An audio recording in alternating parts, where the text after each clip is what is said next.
Today we are building on the laws of stratigraphy and relative dating, and we're actually going into one of the most important pages on the Earth Science Reference Table called Geologic Timescale. So we're actually looking at what geologists were able to figure out based on those rock layers. So you'll see that it's broken up into eons, which are all the way out here, eras, periods, and epochs.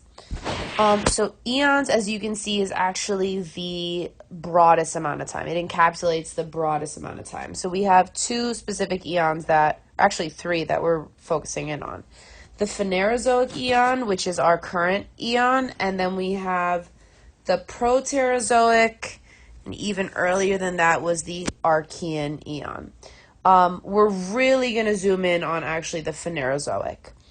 Now, the eons are broken up into smaller pieces of time known as eras. So for the Phanerozoic era or eon, we have the Cenozoic era, the Mesozoic. We also have the Paleozoic era.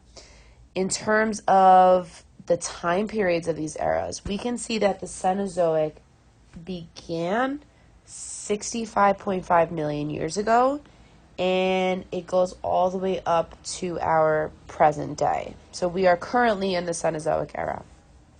Before the Cenozoic era was the Mesozoic era, which began 251 million years ago, and of course it ended when the dinosaurs went extinct 65.5 million years ago.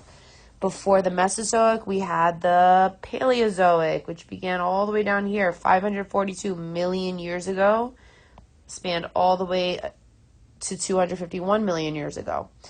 In terms of the epochs, you can pretty much, they're self-explanatory. You can literally read the different sections of the periods, right, the smaller parts of the periods.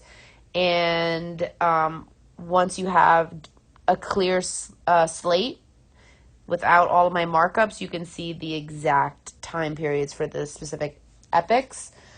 This final column just tells you what's happening during that time, right? What organisms have emerged, who's living when, and who's gone extinct.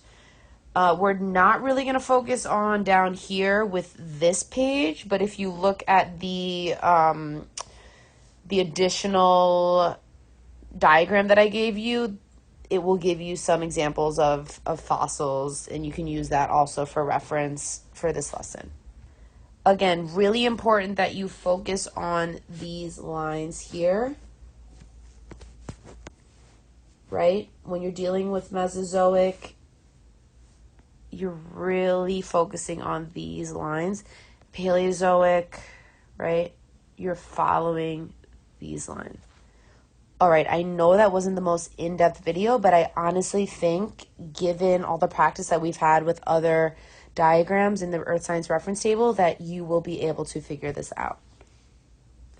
Call me, text me, video chat me, FaceTime me, whatever it is that you need for today's lesson, because I know this is a new topic. Please reach out if you need my support.